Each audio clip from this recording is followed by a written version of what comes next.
કેવીની class YouTube ચેનલમાં આ સરે મિત્રોનું હું દિલથી સ્વાગત કરું છું।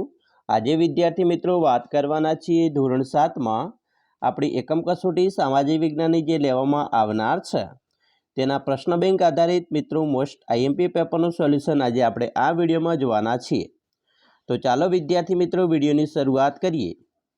તેના પહેલાં તમે ખાસ ચેનલમાં નવા છો તો ચેનલને અવશ્ય સબસ્ક્રાઈબ કરી વિડીયોને લાઇક અને શેર કરવાનું પણ ન ભૂલતા। ધોરણ 7માં સામાજિક વિજ્ઞાનની જે મિત્રો કસોટી લેવાની છે તેમાં જોઈએ પેપર।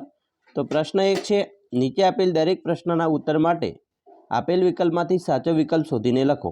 જેમાં પહેલું છે, રાજપૂતોના યુગમાં કઈ બાબતનો સમાવેશ થઈ શકે નહીં? તો મિત્રો અહીંયા આપણો જવાબ આવશે ડી, રણભૂમિમાં પરાજય થતાં ભાગી જતા હતા, એ ન થઈ શકે। બીજું, ગુર્જર પ્રત્યાર્થ સામ્રાજ્યના પતન બાદ સ્થાપિત થયેલ રાજ્યોમાં નીચેનામાંથી કયું રાજ્ય ન હતું? તો મિત્રો જવાબ આવશે ચાલુક્યનું વાતાપી રાજ્ય। ત્રીજું, રાજપૂત યુગમાં ગુજરાતના કયા ચાવડા વંશના રાજ્યનો સમાવેશ થતો નથી? તો મિત્રો જૂનાગઢ રાજ્યનો। 4, દક્ષિણ ભારતના ચાલુક્ય વંશના રાજ્યમાં કયા રાજ્યનો સમાવેશ થતો નથી? તો અણહિલવાડના ચાલુક્યોનો। 5, કયા વંશના શાસનકાળને ગુજરાતના રાજપૂત શાસનનો સુવર્ણયુગ ગણવામાં આવે છે?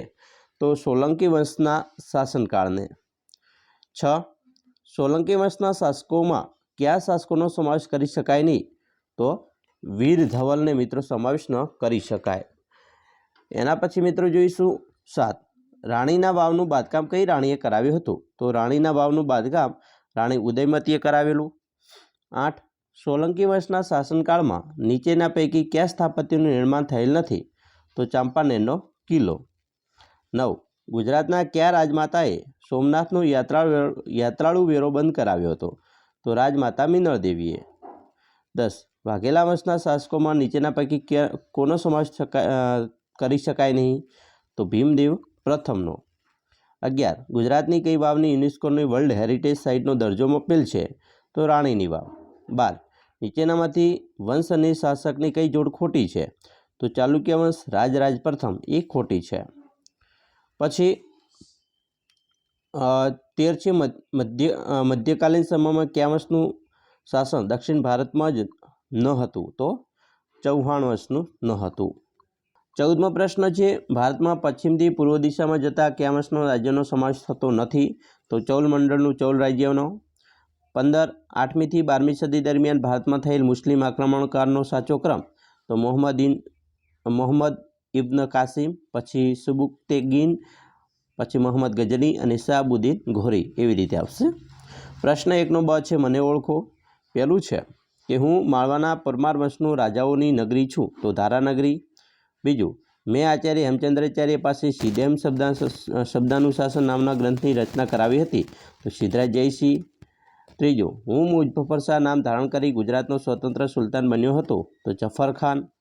ચોથું, મારા નામ પરથી વનરાજ ચાવડાએ નવા નગરનું નામ અણહિલવાડ પાટણ રાખ્યું હતું, તો અણહિલ ભરવાડ।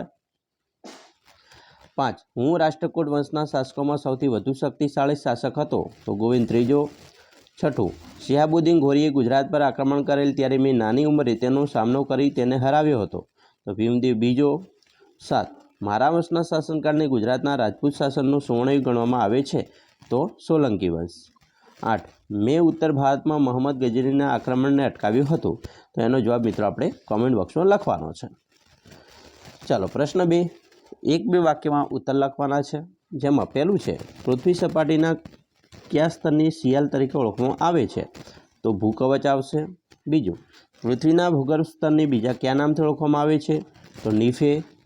ત્રીજું, પૃથ્વીનું ભૂગર્ભ સ્તર કયા ખનિજ તત્વોનું બનેલું છે?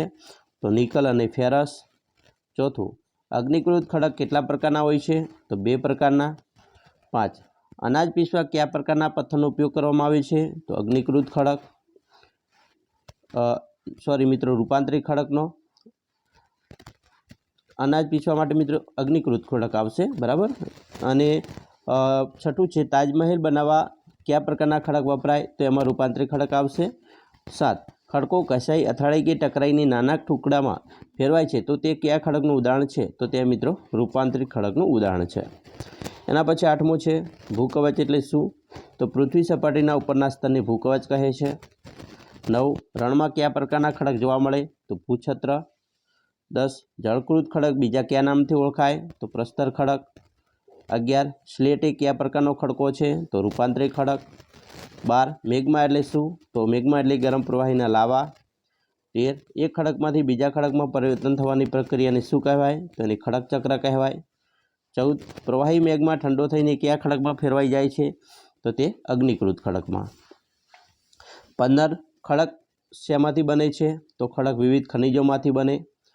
16 ખનિજનું ઈંધણ તરીકેનો ઉપયોગ. એક ઉદાહરણ તો પેટ્રોલિયમ. 17 આંતરિક અગ્નિકૃત ખડકનું એક ઉદાહરણ તો ગ્રેનાઇટ. 18 રેતાળ પથ્થર એ કયા પ્રકારના ખડકનું ઉદાહરણ છે? તો જળકૃત ખડક.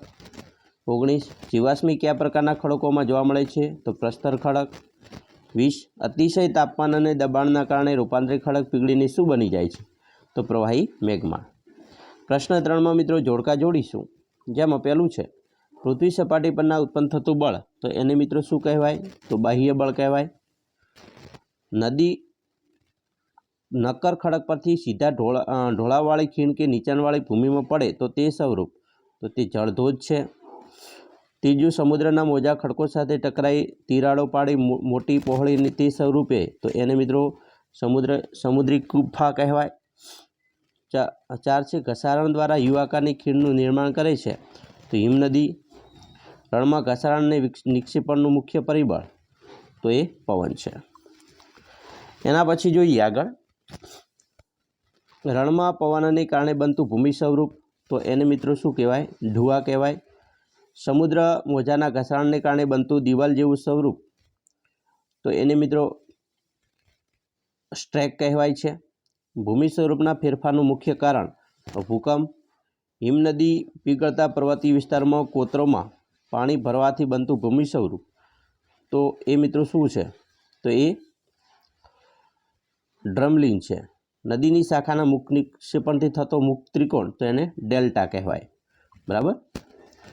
પછી ત્રીજું છે ભૂકવચની નીચે જે સ્થાને કંપનની શરૂઆત થાય તે કેન્દ્ર, તો મિત્રો ઉદ્ગમ કેન્દ્ર. બીજું નળાકાર સરોવરની રચના કરે છે, તો નદી. ત્રીજું સમુદ્રી મોજા કિનારા પર નિક્ષેપણ જમા કરી નિર્માણ કરતું સ્વરૂપ, તો એમાં આવશે સમુદ્ર પુલિન. 4 હિમનદી દ્વારા લાવેલા પદાર્થો નિક્ષેપણ થતાં બનતું ભૂમિ સ્વરૂપ, તો ડ્રમલિન. 5 હિમનદીનું ઘસારાત્મક સ્વરૂપ, તો એ મિત્રો છે ગોળાશ્મિક. એના પછી ચોથું છે સ્થાનિક લોકો સામાન્ય પદ્ધતિથી ભૂકંપનું અનુમાન કરે છે, તો એ મિત્રો શું છે? તો પ્રાણીઓના વર્તનનો અભ્યાસ. બરાબર. બીજું આવશે નદીના બંને કિનારે કાપ માટીના નિક્ષેપણથી લાંબા ઓછી ઊંચાઈના ઢગ રચાય તે સ્વરૂપ, તો કુદરતી તટબંધ. ત્રીજું સમુદ્રી ગુફાના મોટા થતા જવાથી માત્ર છત જેવો ભાગ રહે તે સ્વરૂપ, તો એ મિત્રો શું છે? તો એ મહેરાબ છે. ચોથું રેતીના ઢુવા આ સ્થળે જોવા મળે છે, તો રાજસ્થાનમાં. 5 ભૂકવચના ખુલ્લા છિદ્રમાંથી પીગળેલા પદાર્થ નીકળે તેને શું કહેવાય? તેને જ્વાળામુખી કહેવાય. પછી આગળ જોઈશું 5 સમુદ્ર સુધીમાં નદીનો પ્રવાહ ધીમો થઈ અનેક પ્રવાહોમાં વિભાજિત થાય છે, તો એ શાખા પ્રશાખામાં થાય. પછી બીજું સમુદ્ર જળની ઉપર ઉદ્ભવ થઈ ઊંચા ખડકાળ કિનારા, તો એને શું કહેવાય? તો સમુદ્ર કમાન. ત્રીજું રણમાં જોવા મળતા ખડકો, તો એ ભૂછત્ર ખડક છે. 4 પવન દ્વારા માટીના કણ જમીન પર પથરાઈ નિક્ષેપિત થાય તે સ્વરૂપ, તો એ લોએસ. અને નદી મેદાની ક્ષેત્રમાં વળાંકવાળા માર્ગ પર વહે છે તે માર્ગ, તો એ સર્પાકાર વહન માર્ગ. એના પછી પ્રશ્ન મિત્રો 4 છે કારણ આપવાના છે, તો અહીંયા અલગ અલગ પ્રશ્નો છે. આ પ્રશ્નો છે મિત્રો ખાસ તમે તૈયારી કરી લેજો. જેમાં રાજા ભોજ પરમાર વંશનો સૌથી શ્રેષ્ઠ રાજા હતો. સોલંકીઓના શાસનકાળના ગુજરાતના રાજપૂત શાસનનો સુવર્ણ કહેવામાં આવે છે. રાજપૂતો બહાદુર અને ટેકીલા હતા. મિનળદેવી આદર્શ રાજમાતા હતા. બંગાળના પાલવંશની પાલવંશ કહેવામાં આવે છે. મોહમ્મદ ગઝનીએ ભારત પર ચડાઈ કરી હતી. રાજપૂતાણીઓ વીરતા માટે જાણીતી હતી. અને તરાઈની લડત ભારતીય ઇતિહાસમાં મહત્ત્વની ગણાય છે. તો આ પ્રશ્ન તૈયાર કરવાના છે. પછી પ્રશ્ન 5માં મિત્રો જોઈએ, તો એમાં પણ ખનિજનો ઉપયોગ જણાવવાનો. કારણ આપવાનું છે ચૂનાના પથ્થર આસપાસમાં ફેરવાઈ જાય છે. પછી ખડકોનો ઉપયોગ જણાવો. જળકૃત ખડકોના નિક્ષેપણમાં કયા કયા પરિબળો ભાગ ભજવે છે. પછી જળકુર ખડકોને જીવાશ્મી શા માટે કહેવામાં આવે છે? તો આ પ્રશ્ન પણ તૈયાર કરવા. પ્રશ્ન 5માં ટૂંક નોંધ લખવાની છે, જેમાં રૂપાંતરી ખડક, અગ્નિકૃત ખડક, જળકૃત ખડક અને ખડક ચક્ર. તો આ પણ મિત્રો ખાસ એકવાર નજર મારી લેજો. તો આવી રીતે તમારો પ્રશ્ન મિત્રો પૂછી શકે છે. આ મોસ્ટ આઈએમપી પેપર છે. આશા રાખીએ છીએ તમને આપણો વિડીયો ખૂબ જ ઉપયોગી નીવડશે. અને ખાસ વિદ્યાર્થી મિત્રો વિડીયો ગમે હોય તો મિત્રો લાઇક કરજો, શેર કરજો. તમારા મિત્રો સુધી પણ મિત્રો શેર કરવા ન ભૂલતા, જેથી તેમને પણ ઉપયોગમાં આવે. ચાલો મિત્રો ફરી મળીશું નેક્સ્ટ વિડીયોમાં. અમને રજા આપશો.